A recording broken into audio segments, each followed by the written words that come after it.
Hello everyone, स्वागत है आप सभी लोगों का एक बार फिर से। ठीक है, आज हम जो है वो मनी एंड बैंकिंग को आगे देखेंगे कि इसमें क्या चीज़ें हैं जो हम सीख सकते हैं। प्लस एक बार रेफरेंस टू कंटेक्स्ट देख लेते हैं कि आज क्या क्या चीज़ें हैं जिनको हम लोग डिस्कस करने वाले हैं। पहली चीज़ हम जो डिस्कस करेंगे वो है कैपिटल एडिक्वेसी रेशियो। ये क्या होता है? बेसल 1, 2 और 3 नॉर्म्स को आज एक बार दोबारा डिस्कस किया जाएगा। कल वाली क्लास में कुछ बच्चों को प्रॉब्लम है, जिसके चलते इस चीज़ को दोबारा एक बार डिस्कस किया जा रहा है। Clear on this? तीसरी चीज़ हम ये डिस्कस करेंगे कि पीसीए फ्रेमवर्क क्या होता है। मोस्ट ऑफ द टाइम्स आपने ये न्यूज़ में सुना होगा कि दिस बैंक या दैट बैंक, इस बैंक को उस बैंक को जो है वो पीसीए फ्रेमवर्क के नीचे आरबीआई ने लाके जो है वो रख दिया है। अब क्वेश्चन माइंड में आता होगा कि सर पीसीए, ये फ्रेमवर्क क्या होता है, इसके बारे में बताइए। तो ये भी हम लोग जो है वो डिस्कस कर लेंगे। फोर्थ हम लोग ये भी डिस्कस करेंगे सारफेसी एक्ट जो है, सारफेसी एक्ट जो है वो क्या कहता है। प्लस ये भी है कि लास्ट में ये भी देखेंगे कि बैड बैंक्स जो है वो क्या होते हैं। इसके बारे में लोगों को कन्फ्यूज़न होती है कि शायद जो बैंक जो है वो एनपीए में जा चुका है, जिसके पास पैसे जो है वो कम बचे हैं, तो उसको शायद बैड बैंक्स बोलते होंगे। ठीक है, प्लस सिक्स्थ हम ये भी देखेंगे कि बैंक रन, बैंक रन ये सिचुएशन क्या होती है, बैंक रन की सिचुएशन कब आती है और ये कैसे आती है। इन चीज़ों को भी हम लोग डिस्कस कर लेंगे। कोशिश करते हैं आज इन्हीं 6 टॉपिक्स के ऊपर अपनी कमान जो है वो और अच्छी करते हैं और इन चीज़ों को एक बार दोबारा से सीखते हैं। चलिए आइए जानते हैं। सबसे पहली चीज़ है कैपिटल एडिक्वेसी रेशियो जो है वो क्या होती है। सिंपल सी एक डेफिनेशन, एक एग्जांपल देता हूँ जिससे आप लोगों को ये क्लियर हो जाए कि कैपिटल एडिक्वेसी रेशियो जो है वो होती क्या है। मान लीजिए आप जो है वो बाहर रह के यूपीएससी की प्रेपरेशन करते हैं। Clear on this? अब आप जो यूपीएससी की प्रेपरेशन कर रहे हैं उसमें आपको पैसों की आवश्यकता भी पड़ती होगी।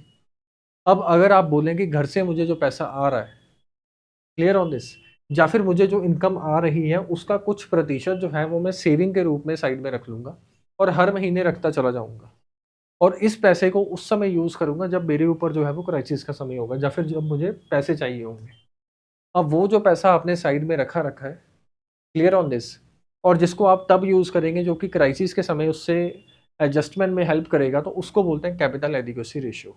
अब आप लोगों को ये क्लियर हो गया होगा कि कैपिटल एडिक्वेसी रेशियो जो है वो क्या होता है। एक बार इसकी बेसिक डेफिनेशन जो है उसको भी जान लेते हैं। CAR और capital to risk weighted asset is the crucial financial metric use to assess the bank ability to observe the potential loss. अब ये देखिए, इन्होंने ये बोला, कहते CAR जो है वो बेसिकली यूज किया जाता है कोई भी बैंक की जो फाइनेंशियल कंडीशन है उसको, उसका अंदाजा लगाने के लिए कि वो कितना स्ट्रांग है। जिसके पास CAR जो है वो मान लो बहुत ज़्यादा हाई अमाउंट में रिजर्व जो है वो रहता है, ज़्यादा नंबर ऑफ जो लोग हैं वो उसमें अपना बैंक अकाउंट ओपन करना है जो है वो प्रेफर करेंगे। इसका सिंपल सा रीज़न ये होगा कि अगर कल को मान लो उस बैंक के द्वारा दिए गए लोन अगर मान लो वापस नहीं भी आते, और अगर वो लोन वापस नहीं भी आते तो उस बैंक के पास इतना रिजर्व है कि वो उस चीज़ को सह सकता है, एडजस्ट जो है वो कर सकता है। तो क्लियर ऑन दिस? तो अब आप सब लोगों को ये क्लियर हो गया होगा कि CAR जो है वो क्या होता है। CAR का समझ आ गया। अब नेक्स्ट ये देखते हैं कि सर CAR का जो बेसिक अगर फॉर्मूला बोले तो फॉर्मूला क्या होगा। ठीक है, क्लियर ऑन दिस? CAR का बेसिक फॉर्मूला अगर देखें तो ये होगा CAR is equal to T1 plus T2 upon risk weighted assets. ये इसका क्या होगा बेसिक सा फॉर्मूला। अब एक एक को डिस्कस करते हैं कि CAR में ये चीज़ें जो है जो मैंने लिखी हैं ये क्या क्या चीज़ें हैं। सबसे पहले मैंने लिखा T1, सेकंड मैंने लिखा ये T2 और रिस्क वेटेड एसेट को मैंने द्वारा लिखा गया। T1 बेसिकली ये होता है, ये वो पैसा होता है जो बहुत ज़्यादा कोर है, बैंक का कोर एसेट है। Clear on this? ये बैंक का क्या है, कोर एसेट है, और इसी को जो है वो बैंक के द्वारा यूज़ किया जाएगा जब भी कभी फाइनेंशियल क्राइसिस आते हैं। ये वो पैसा होता है जो सेफ एंड सिक्योर है। इसकी एग्जांपल अगर दूं तो इक्विटी कैपिटल जो है वो इसमें आता है। एग्जांपल कैसे है, ये वो पैसा है जो बैंक ने किसी से ले नहीं रखा, जो बैंक ने किसी से ले नहीं रखा। अब इसकी एग्जांपल देता हूँ, मान लो मेरा एक बैंक है और मैं किसी इन्वेस्टर को चाह रहा हूँ कि वो मेरे बैंक में जो है वो पैसा डाले। अगर मैं प्रॉफिट कमाऊंगा तो एक तो वो पैसा मेरे पास भी आएगा, प्लस उसके पास आएगा जिसने वो पैसा इन्वेस्ट कर रखा है। अगर लॉस आया तो दोनों के पास आएगा। अब क्या बोल सकते हैं, इस तरीके से जो पैसा आया वो ज़्यादा सेफ एंड सिक्योर है, उसके जो ख़त्म होने के चांस जो है वो कम है। तो ये इक्विटी कैपिटल जो है वो उसकी एग्जांपल है, किसकी, T1 की। क्लियर ऑन दिस, यहाँ तक कोई भी प्रॉब्लम? तो अब नेक्स्ट आ गया T2। ये वो पैसा है जो कुछ हद तक कम सेफ और सिक्योर जो है वो होता है, ठीक है। और इसको तब यूटिलाइज किया जाता है जब T1 के नीचे जो दिया गया सारा पैसा है वो एग्जॉस्ट हो जाए, वो सारा का सारा एग्जॉस्ट हो जाए, तो उस समय किसको यूज किया जाएगा, इसको यूज किया जाएगा। Clear on this. नेक्स्ट आ गया RWA। इसका मीनिंग क्या होता है, रिस्क वेटेड एसेट जो है वो क्या होते हैं, ठीक है। अब रिस्क वेटेड एसेट जो है वो कैसे कैलकुलेट किए जाएंगे ये भी आपको समझाऊंगा, और कैसे CAR जो है वो निकाला जाता है। अब एक सिंपल सी बात बताइए, अगर मान लो आप खुद एक बैंक हो, तो आपके पास इसकी वैल्यू फाइंड आउट करना आसान है। कैसे पता कर सकते हो, आपको पता ही रहेगा कि कौन सा पैसा है जो बहुत ज़्यादा कोर एसेट है आपके बैंक का और जो बिल्कुल सेफ है। सेकंड, ये भी फाइंड आउट करना जो है वो इजी है, आपको पता रहेगा कि T2 जो है उसमें क्या क्या चीज़ें आती हैं, कैसे जो है उसको कैलकुलेट किया जाएगा। तो ये दो वैल्यूज में तो कोई प्रॉब्लम आएगी नहीं आपको। अब जो प्रॉब्लम मेजर आने वाली है वो RWA यानी कि रिस्क वेटेड एसेट कैलकुलेट करने में आएगी। और इसको कैलकुलेट करने का सिंपल सा आसान तरीका ये है कि RBI जो है वो एक लिस्ट निकालेगा, RBI के द्वारा जो है वो एक लिस्ट पब्लिश की जाएगी, और उस लिस्ट में जो है वो बेसिकली क्या लिखा होता है उन चीज़ों को देखते हैं। उसमें ये लिखा होता है कि अगर आपने इस व्यक्ति को पैसा दिया तो उसके ऊपर इतना रिस्क है। अब जैसे कि पहले नंबर पे लिखा होगा कि अगर आपने गवर्नमेंट को पैसा दिया तो उसमें रिस्क की वैल्यू क्या है, 0% है। Clear on this. अगर आपने मान लो हाउसिंग सेक्टर में लोन दिया किसी को, क्योंकि हमने पहली या दूसरी क्लास में ये देख लिया था कि RBI अपनी कुछ पब्लिकेशंस भी निकालता है। अब उन पब्लिकेशंस के चलते जो है वो RBI को ये अंदाजा लग जाता है कि किस सेक्टर में कितना रिस्क जो है वो चल रहा है। अब मान लीजिए RBI ने पहले नंबर पे क्या मेंशन किया कि अगर आप अपना पैसा यानी कि बैंक अपना पैसा अगर सरकार को देता तो उसमें जो मिलने वाला रिस्क है वो 0% का है। Clear on this. और दूसरा, RBI ने ये बोला कि हाउसिंग लोन में जो मिलने वाला पैसा है उसमें जो रिस्क है वो 50% का है। कितना है, 50% का। और तीसरा मान लो उन्होंने एग्रीकल्चर सेक्टर बोल दिया कि इसमें जो होने वाला रिस्क है वो कितना है, 25% का है। Clear on this. अब मान लो कि बैंक ने जो लोन दिया था 1 लाख रुपीज का लोन गवर्नमेंट को दिया था, 1 लाख का लोन जो है वो हाउसिंग को दिया था, और 1 लाख का लोन ही किसको दिया था, एग्रीकल्चर को दिया गया था, इसके द्वारा, एक बैंक के द्वारा। Clear on this. अब 0% ऑफ 1 लाख, जीरो ही बना, तो ये तो कैंसिल हो गया। 50% ऑफ 1 लाख, ये कितना बना, 50% of 1 lakh is equal to 50,000, और 25% of 1 lakh is equal to 25,000। और पूरा रिस्क, रिस्क वेटेड एसेट कितना बन गया, 75,000। Clear on this. और इस चीज को जो है वो नीचे लिख दिया जाएगा। अब जब इस चीज को नीचे लिखा गया कि रिस्क वेटेड एसेट जो है वो कितने हो गए हमारे पास, रिस्क वेटेड एसेट कितने हो गए, 75,000। और ऊपर इसके बारे में भी हमें नॉलेज है, इसके बारे में भी नॉलेज है, तो कैपिटल एडिक्वेसी रेशियो जो है वो इजीली पता की जा सकती है, ऑब्वियसली इजीली पता की जा सकती है, इसमें तो कोई डाउट ही नहीं है। Clear on this. ये समझ आया आपको कि कैपिटल एडिक्वेसी रेशियो जो है वो कैसे कैलकुलेट की जाएगी। यहां तक कोई भी प्रॉब्लम है तो आप लोग कमेंट सेक्शन में पूछ सकते हैं, ठीक है। तो पहले एक बार बेसिक डेफिनेशन जो मैंने आपको समझाया है, जो लेक्चर समझाने से पहले मैं आपको एक ब्लैंक पेज पे समझाता हूँ, वो बहुत ही ज़्यादा सिंपल लैंग्वेज में होता है, लेकिन अगर उसको फॉर्मल वे में देखना तो एक बार इसको भी आपको देखना होगा। आइए देखते हैं किस चीज़ की डेफिनेशन है, टियर 1 कैपिटल की, ठीक है। It is also known as the core capital, इसको किस नाम से बुलाते हैं, कोर कैपिटल से। और ये हाईएस्ट क्वालिटी, क्या है ये, हाईएस्ट क्वालिटी ऑफ कैपिटल है दैट अ बैंक पोजेस, जो बैंक के पास नॉर्मली होती है। और ये प्राइमरी फाइनेंशियल क्वेश्चन है, किस चीज के वो खिलाफ क्वेश्चन है कि अगर मान लो कोई शॉक आ रहा है तो उसको ये क्या कर लेगा, उस लॉस को एब्जॉर्ब कर लेगा। इस वजह से टायर 1 कैपिटल की बेसिक डेफिनेशन आपको क्लियर होगी। इसकी 3 एग्जांपल देखते हैं। पहली एग्जांपल क्या है, शेयर कैपिटल। दूसरी क्या है, इक्विटी कैपिटल। और audited revenue resource.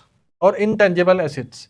Intangible assets basically वही होते हैं जो कॉपीराइट वगैरह या फिर कोई ऐसे एसेट है जो कभी भी समय के साथ खत्म होने वाला इतनी जल्दी नहीं है, जो हमें बेसिकली फायदा देगा।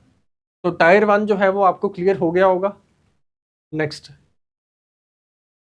नेक्स्ट जो है वो ये देखते हैं कि टायर सेकंड कैपिटल जो है वो कौन सी होती है। Tier second capital serve as a secondary layer of capital that can absorb the loss in a scenario where the bank faces bankruptcy. While it offer protection, it provide a less level of security for the depositor comprises as compared to tier 1 capital. Clear on this? Second tyre की जो capital है ये वो पैसा है जो basically tyre 1 के comparison में अगर देखें तो कम जो है सेफ एंड सिक्योर है, और ये एक तरीके से सेकेंड लेयर है। सेकेंड लेयर है। अब एक सिंपल सी चीज देखिए, अभी यहाँ पे जो मैं एक लाइन बोलूंगा वो आगे जाके आपको इसकी फायदा समझ आएगा। ठीक है, अगर मान लीजिए मैंने जो एग्जांपल दी थी, आप बाहर रहते हैं और बाहर रह के जो है वो आप अपनी पढ़ाई जो है वो कर रहे हैं यूपीएससी की। अब उस केस में क्या होगा, एक पैसा आपके पास वो है जो वेरी सिक्योर है, जो सेफ एंड सिक्योर है, और एक पैसा आपके पास ऐसा है जो उसके कंपैरिजन में अगर देखें तो कम सेफ एंड सिक्योर है। आपकी ज़्यादा कोशिश यही होगी कि मैं ज़्यादा से ज़्यादा वही पैसा जो है वो सेफ एंड सिक्योर करूं जो ज़्यादा सेफर है। तो इसी वजह से टायर 1 कैपिटल की डोमिनेंस जो है वो देखेंगे बेसल 3 नॉर्म्स में ज़्यादा इस वजह से की गई थी। नेक्स्ट जानते हैं कि इसके कंपोनेंट्स कौन कौन से हैं। पहला कंपोनेंट इसका क्या है, अनऑडिट रिजर्व्स। कौन सा कंपोनेंट है, अनऑडिट रिजर्व्स। सेकंड कंपोनेंट इसका क्या है, unaudited retained earnings. Clear on this? अब ये भी क्लियर है आपको? प्लस रिस्क वेटेड एसेट जो है वो क्या होते हैं वो भी हमने देख लिया था। Risk weighted assets are utilised to determine the minimum capital required that bank should maintain. Okay, minimum amount of पैसा जो बैंक को जो है वो प्रिजर्व करना ही होगा, तो उसको बोलते हैं कैपिटल एडिक्वेसी रेशियो। और इसको फॉर्मूला क्या होता है इसका, सिंपल सा, CAR is equals to T1 plus T2 upon risk weighted assets. Risk weighted assets की मैंने बेसिक सी आपको वे बता दिया था कि क्या वे होता है इसको कैलकुलेट करने का। Clear on this? RBI list निकालेगा, उसमें लिखा होगा कि अगर बैंक ने हाउसिंग सेक्टर में लोन दिया तो उसका जो रिस्क है वो 50% का, यानी कि इतना पैसा जो है वो ये सोच के रखे कि ये रिस्क में है, क्योंकि हाउसिंग जो है वो पिछले 1 साल से 2 साल से जो है वो इतना रिस्क जो है वो दे रहा है, वहाँ पे NPA जो हो रहे हैं वो इतने हो रहे हैं। तो ये समझ आ गया आपको। नेक्स्ट आ गया बेसल 1 नॉर्म्स। देखिए, बेसल 1 नॉर्म्स जो इंट्रोड्यूस की गई थी वो 1988 में इंट्रोड्यूस की गई थी बेसिकली। ठीक है, किसके द्वारा, बेसल कमेटी के द्वारा। और उन्होंने ये बोला था कि सिर्फ रिस्क क्रेडिट। अब एक चीज याद रखिए, इवन जब मैंने भी आपको बोला होगा रिस्क वेटेड एसेट्स, क्या बोला होगा, रिस्क वेटेड एसेट्स, उस समय आपके माइंड में भी वो वही आया होगा कि जो लोन जो है वो लोगों को दिया गया। लेकिन जो रिस्क वेटेड एसेट है ये सिर्फ एक सिंगल चीज है। ऑपरेशनल रिस्क भी कोई चीज होगी, मैनेजमेंट रिस्क भी होगा, मार्केट रिस्क होगा ऑब्वियसली। ठीक है, तो ये समझ आया। अब जो बेसल 1 नॉर्म आई थी उनमें इन्होंने सिर्फ एक चीज को जो है वो काउंट किया था, जो कि क्या था, क्रेडिट रिस्क। और इन्होंने ये बोला था कि जो क्रेडिट रिस्क है उसका जो 8% होगा, उसका जो कितना होगा, 8% जो है वो होगा, उस चीज को जो है वो एज अ रिजर्व रखना होगा, जिसको हम नाम दे देंगे क्या, कैपिटल एडिक्वेसी रेशियो। और मिनिमल रिक्वायरमेंट जो दी गई थी इसके द्वारा 8% की दी गई थी। ठीक है, कब दिया गया, 1988 में दिया गया। और इंडिया ने इसको कब रेटिफाई किया था, इंडिया ने इसको 1999 में रेटिफाई किया था। Clear on this? आपको एक बार दिखा देता हूं। तो इंडिया ने जो है वो इसको कब रेटिफाई किया था, इंडिया ने इसको 1999 में जो है वो इसको रेटिफाई जो है वो किया था। Clear on this? अब उम्मीद करते हैं कि बेसल नॉर्म्स जो है वो आपको क्लियर अच्छे से हो गई होंगी। अब नेक्स्ट सेकंड जानते हैं कि बेसल 2 नॉर्म्स जो है वो उसमें क्या खासियत थी। बेसल 2 नॉर्म्स की पहली चीज ये थी कि 2004 में जो है वो इंट्रोड्यूस की गई थी। ठीक है, बेसल कमेटी एक तरीके से एडवाइजरी कमेटी है, जिसको मानना है वो मान सकता है इसको। ठीक है, प्लस ये भी है कि इसको मानने के फायदे ही हैं। सेकंड ये भी है कि अगर इसको जो है वो रखोगे तो बैंकिंग सिस्टम और फाइनेंशियल सिस्टम उतना ज्यादा स्ट्रांग जो है वो होता रहेगा। अब बेसल 1 में कुछ कमियां थी, इन कमियों को जो है वो आगे इसमें सुधारा गया। और कैसे सुधारा गया, अब एक सिंपल सी चीज देखिए, बेसल 2 में बेसिकली क्या किया गया था, इन्होंने COM किया। कॉम, कॉम कैसे, बेसल 1 में कमियां थी, उसको कॉम किया तो बेसल 2 आ गया। अब इसमें क्या क्या चीजें हैं इसको देखते हैं। इनमें इन्होंने क्या क्या देखा, इन्होंने बोला कि आपने जो 8% रखना है वो सिर्फ आपने पहले किस चीज का रखा था, क्रेडिट का रखा था। Clear on this. लेकिन इसमें 3 चीजों को जो है वो लागू कीजिए। सी का मीनिंग होता है क्रेडिट रिस्क। कौन सा रिस्क? Credit risk. ओ का मीनिंग होता है ऑपरेशनल रिस्क, ऑपरेशनल रिस्क। और एम का मीनिंग होता है मार्केट रिस्क, मार्केट रिस्क। अब इन 3 रिस्क को जो है वो प्लस किया जाएगा, ठीक है, या फिर इनको कंसीडर किया जाएगा, उसका जो 8% निकाला जाएगा वो बेसल 2 नॉर्म में होगा। एग्जाम्पल के तौर पे अगर दूं कि जैसे मान लो आरबीआई ने लिस्ट निकाली, उसमें बोल दिया हाउसिंग सेक्टर का लोन 50% है, और अगर आपने 1 लाख रुपीज का लोन दे रखा है तो उसका मान के चलो कि 50,000 जो है वो आपका रिस्क में चल रहा है, तो वो तो एड ऑन करना ही है जो आप लोगों ने किसकी फॉर्म में दे रखा है, क्रेडिट की फॉर्म में दे रखा है। प्लस आरबीआई ये भी बोलता है अब कि जो ऑपरेशनल रिस्क है मार्केट में लोन देने का उसको भी कैलकुलेट करो, वो भी इतना चल रहा है, इतने परसेंट जो है, जितना आपने लोन दिया होगा कुल मिला के उसमें से इतने परसेंट जो है वो ऑपरेशनल रिस्क है, इतने प्रतिशत जो है वो कौन सा है, मार्केट रिस्क है। अब उसका जब 8% निकाला जाएगा, वो पहले जो 8% निकाला गया था सिर्फ क्रेडिट का, ठीक है, पहले जो 8% निकाला था वो सिर्फ एक चीज का हुआ करता था, किस चीज का था, सिर्फ सी का था, क्रेडिट का था। लेकिन अब जो 8% निकाला जाएगा वो तीनों के चीजों के मिक्स का निकाला जाएगा, तो ऑब्वियसली ये वैल्यू जो है वो ज्यादा होगी। ये कुछ इस तरीके से है कि क्रेडिट का रिस्क, मान लो कि क्रेडिट जो है वो 100 है, वन कितना है, 100 है, उसका 8% कितना हुआ, ₹8। और अगर आप तीनों चीजों को प्लस कर देते हो तो फिर वो उनका जो सम है वो बन जाता है 1000। अब अगर उस 1000 का आप निकालोगे तो वो उससे ज्यादा आएगा, यानी कि परसेंटेज में चेंज नहीं आया, परसेंटेज में चेंज जो है वो नहीं आया, लेकिन अमाउंट जो है वो ज्यादा होगी। अब इसको बोला जाता था 3 पिलर्स है, इसके 3 पिलर्स कौन कौन से हैं उसको देखते हैं ध्यान से, कि बाकी चीजों को भी कैलकुलेट इसमें किया जाएगा, ठीक है। मेजर पिलर इसका क्या था, मेजर था कैपिटल एडिक्वेसी रिक्वायरमेंट जो है वो होनी चाहिए, जो कि कितनी मानी जाएगी, 8% ऑफ द रिस्क एसेट्स, जो कि 8% है किस चीज का, रिस्क एसेट्स का। नेक्स्ट आ गया सुपरवाइजरी रोल रिव्यू जो है वो किया जाएगा, और उसमें जो है क्रेडिट, मार्केट और ऑपरेशनल रिस्क को जो है वो रिव्यू किया जाएगा, मार्केट में क्या रिस्क चल रहा है, ऑपरेशनल रिस्क जो है वो क्या है। और मार्केट डिसिप्लिन, यानी कि बैंक्स को ये डिस्क्लोज करना होगा आरबीआई को कि उनके पास कितना लोन वगैरह जो है वो गया हुआ है और कितने नंबर ऑफ एसेट्स जो है वो है। Clear on this. Risk exposure कितना है, यानी कि किसी भी कमर्शियल बैंक का रिस्क एक्सपोजर कितना है, इसको आरबीआई को डिस्क्लोज करना होगा। क्लियर। नेक्स्ट आ गया बेसल 3 नॉर्म्स। बेसल 3 नॉर्म्स जो है वो बेसिकली 2008 में जो ग्लोबल फाइनेंशियल क्राइसिस आए थे उसके चलते लाए गए थे, और इसको लाने वाला ईयर जो था वो था 2010 सॉरी। Clear on this. और इसमें इन्होंने जो है 4 चीजों को, यानी कि 4 चीजों को कंसीडर किया था। Clear on this. बेसल 1 में एक चीज को दिखाया जा रहा है जो कि है क्रेडिट, बेसल 2 में जो है वो 2 चीजें आ गई, 3 चीजें बल्कि, ठीक है, COM क्रेडिट ऑपरेशनल रिस्क, और M यानी कि मार्केट रिस्क। और बेसल 3 जो है इसमें बेसिकली क्या होगा, इसमें 4 चीजों को कंसीडर जो है वो किया जा रहा है। अब उन्हीं 4 चीजों को अच्छे से जानते हैं। पहला क्या है, कैपिटल, ठीक है। बेसल 3 में ये कहना था कि कैपिटल एडिक्वेसी रेशियो जो है वो 12.9 के आसपास जो है वो होनी चाहिए। अब ये जो 12.9 है, इसमें जो सिर्फ टायर 1 कैपिटल है वो कितना होना चाहिए, 10.5, और टायर 2 कैपिटल जो है वो कितना होना चाहिए, 2%। Clear on this.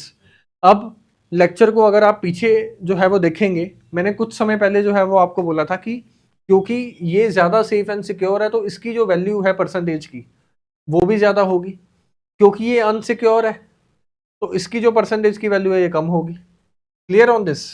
और इवन इन्होंने ये भी बोला था कि इतना तो आपने मेंटेन कर ही लिया, प्लस इसके ऊपर एक बफर स्टॉक भी मेंटेन जो है वो करके रखो। क्या मेंटेन करके रखो, बफर स्टॉक, और उस चीज को जो है वो इसमें डिस्कस किया गया था। ठीक है, अब नेक्स्ट जानते हैं कि क्या क्या चीजें हैं जो इसमें बोली गई थी। ये देखिए,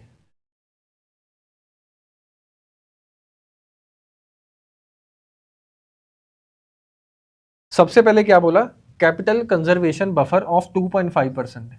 2.5% का कैपिटल बफर जो है वो उसको मेंटेन करना होगा, यानी कि जो पैसा आपने एज अ रिजर्व रखा है वो तो है ही है, प्लस 2.5% और ज़्यादा है, ताकि जो है बैंकिंग सिस्टम और ज़्यादा सेफ एंड सिक्योर जो है वो हो पाए। तो ये समझ आ गया। पहली चीज़ जो है वो किसके बारे में डिस्कस की गई थी, कैपिटल में। जैसे मैंने बोला था ना कि इसमें 4 कंपोनेंट्स थे, 4 पैरामीटर्स थे, तो उसमें से पहला जो पैरामीटर है वो क्या है, कैपिटल है। सेकेंड पैरामीटर ये था leverage. Clear on this, leverage. Leverage का बेसिकली मीनिंग क्या होता है, इसको एक बार समझते हैं। Leverage rate set a minimum of 3%। Leverage rate जो है वो कितना रखा गया, 3% का रखा गया। और ये बेसिकली कैसे कैलकुलेट किया जाता है, इसका भी एक सिंपल सा फॉर्मूला है। ठीक है, अब इसका फॉर्मूला ये होता है, जैसे एल, एल किसको रिप्रेजेंट कर रहा है, इसको रिप्रेजेंट कर रहा है लेवरेज को, tier one capital upon tier one, यानी कि जो सबसे ज्यादा सेफ एंड सिक्योर और जो प्रिजर्व है, जो कि हमारी कोर कैपिटल है, जो कि हमारी क्या है, कोर कैपिटल है। उसके नीचे एवरेज टोटल कंसोलिडेटेड एसेट्स, जो एवरेज ली हमारे जितने भी कंसोलिडेटेड एसेट्स हैं उनको अगर हम रेशियो पता कर दें तो हमारे पास ये क्या आ जाएगा, लेवरेज रेशियो आ जाएगी। और उसको जो है लगभग 3% का रखने की बात जो है वो की गई है, यानी कि एक लेयर जो है वो सेफ्टी की एक और हो गई। Clear on this. Next, next आ गया लिक्विडिटी कवरेज रेशियो जो है वो भी होनी चाहिए। और इसकी जो रिक्वायरमेंट है, इसका मीनिंग सिंपल सा ये बना कि यदि लोग जो है वो आपके पास पैसा लेने के लिए आए तो आपके पास उतना रिजर्व होना चाहिए कि आप लोगों को पैसा दे पाओ, बैंक रन की सिचुएशन ना हो। बैंक रन की सिचुएशन क्या होती है, बैंक रन की सिचुएशन सिंपल सी एक सिचुएशन है जिसमें जब लोगों का विश्वास जो है वो बैंकिंग सिस्टम से उठ जाता है, जिसके चलते लार्ज नंबर ऑफ लोग जो है अपना पैसा जो बैंकों के अंदर है उसको निकलवाना शुरू कर देते हैं। अगर लार्ज नंबर ऑफ लोग बैंकों के अंदर पैसा जो है उसको एक ही समय पे निकलवा लेंगे तो बैंकिंग सिस्टम ही पूरा कोलैप्स हो जाएगा। इसको बोलते हैं बैंक रन। और इसको जो है लगभग 1 मंथ की, यानी कि 1 महीने तक की इतनी लिक्विडिटी कवरेज रेशियो जो है वो होनी चाहिए कि 1 महीने तक का उनके पास हाई क्वालिटी एसेट जो है वो पड़े हैं। अगर लोग 1 महीने तक पैसा जो है वो निकलवाते जा रहे हैं तो फिर बैंक को ज्यादा फर्क जो है वो ना पड़े। नेक्स्ट, नेक्स्ट आ गया NSFR, यानी कि नेट स्टेबल फंड रेट। ये बेसिकली क्या होता है, इसको एक बार भी समझ लेते हैं। ठीक है, ये भी जो है ये बैलेंस शीट में जो एसेट है और उनके संबंधित जो एक्टिविटीज है उनका होता है। और इसको भी मेंटेन करने की बात जो है वो किस में की गई है, बेसल 3 में की गई है। यानी कि बेसल 3 जो नॉर्म्स आई हैं इसमें ये लोग 4 चीजों को डिस्कस कर रहे हैं। क्वेश्चन जो है यूपीएससी में अगर PYQs आप देखेंगे और अगर पुराने क्वेश्चंस को देखेंगे तो आपको ये आइडिया लग जाएगा कि वैल्यूज के ऊपर नहीं पूछा जाता क्वेश्चन। क्वेश्चन हमेशा जो है वो चीजों के ऊपर पूछा जाता है, टर्म्स के ऊपर पूछा जाता है। मान लो कि क्वेश्चन ऐसे पूछ सकते हैं प्रीलिम्स में कि बेसल 3 नॉर्म्स में जो 4 चीजें हैं वो which of the following are, तो वो 4 ऑप्शन दे देंगे, 1 2 एंड 3, ऐसा कोई भी ऑप्शन बना सकते हैं। How many of the following is are correct भी बना सकते हैं। ठीक है, पहली चीज क्या थी, कैपिटल। दूसरी क्या थी, लेवरेज। Clear on this. तीसरी चीज जो है वो क्या डिस्कस की थी हम लोगों ने, लिक्विडिटी कवरेज रेशियो,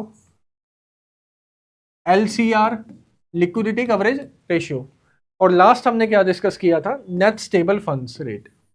कौन सा rate, net stable fund rate.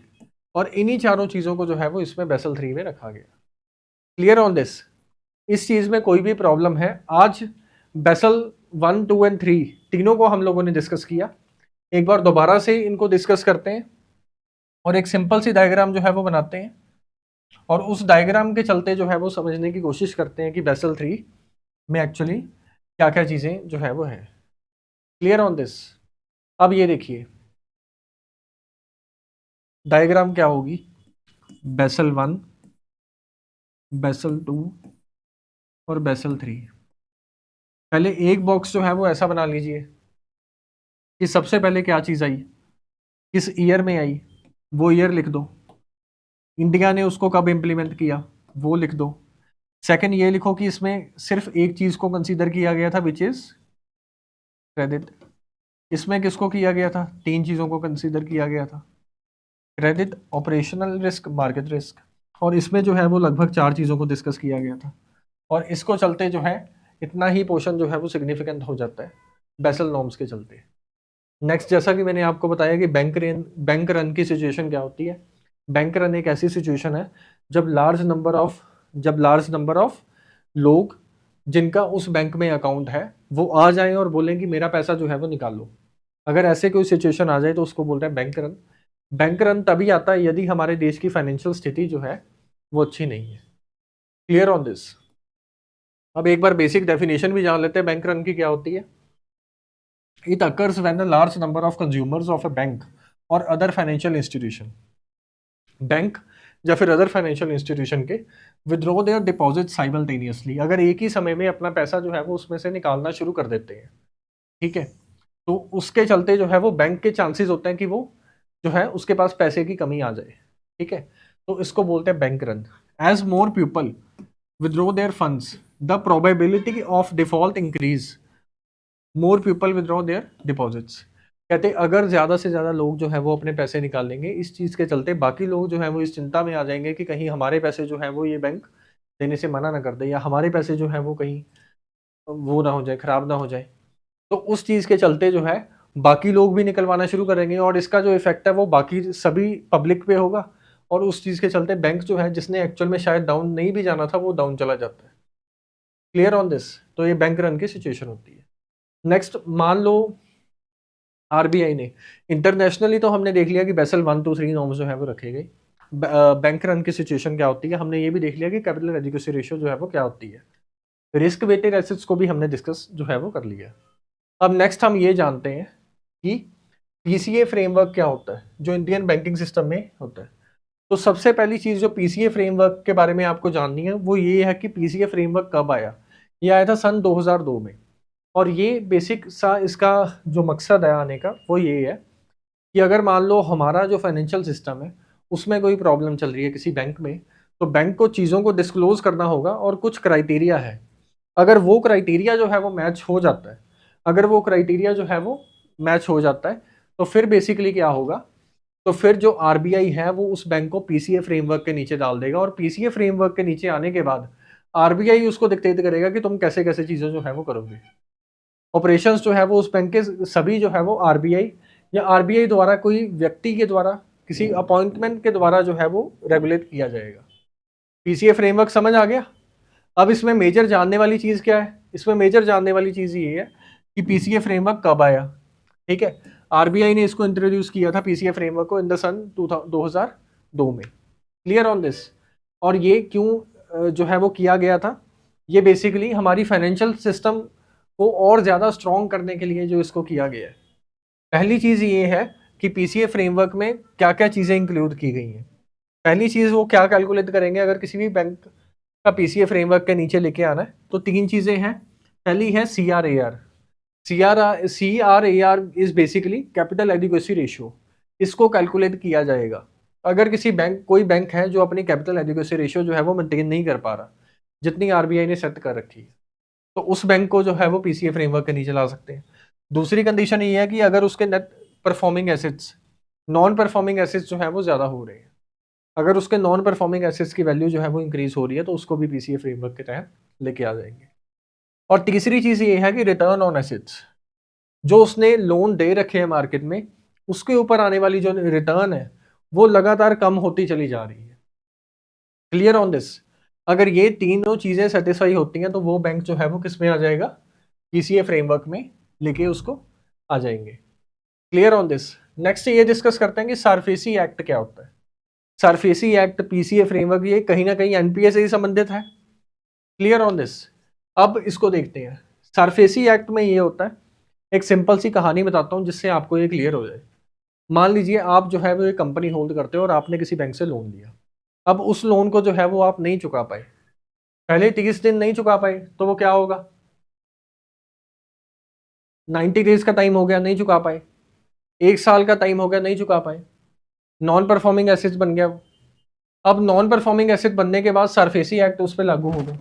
SARFAESI act ये कहता है कि उस व्यक्ति की जो जमीन है या फिर उसका जो एसेट है उसको जो है आप अपने पास रख लो, या फिर उसको री मैनेज करो, दोबारा उसमें से पैसा निकालने की कोशिश करो, किसी और को पैसे लेके उसको लीज पे दे दो, ठीक है। और कोई भी कोर्ट यानी कि जो जुडिशरी है उसमें इंटरफेरेंस जो है वो बिल्कुल नहीं करेगी। Clear on this. अब इन चीजों को जो है वो सरफेसी एक्ट में लाया गया। अब देखते हैं इसके मेजर प्रोविजंस क्या क्या है।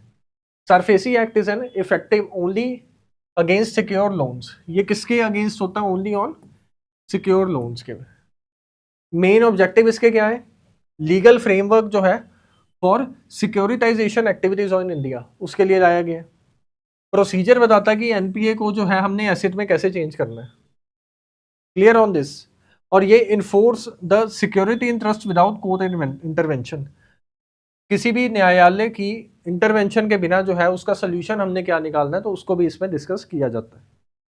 Gives power to bank and financial institution to take over the immovable property, ठीक है। उनको पावर देता है कि वो इस प्रॉपर्टी को जो है वो यूज कर पाए, ठीक है। इसमें मेजरली एक्ट में सिक्योरिटाइजेशन होती है, जिसमें क्या होता है कि जो उसके एसेट्स हैं उनको यूज करना शुरू करना, ठीक है, या फिर उसको किसी ऐसे इन्वेस्टर को बेच देना जो उसको खरीदने में जो है वो इंटरेस्ट रखता है। एसेट रिकंस्ट्रक्शन, जो एनपीए क्रिएट हुआ है उसके बदौलत उस लोन के चलते जो एसेट उन्होंने जो है वो जमा करवाया था उसको दोबारा से कोशिश करना कि रिकंस्ट्रक्ट करके कि वो चलना जो है वो दोबारा से शुरू हो जाए। तो इन चीज़ों को जो है वो किस में किया जाता है? सरफेसी एक्ट में किया जाता है। तो 4 चीज़ें क्या है?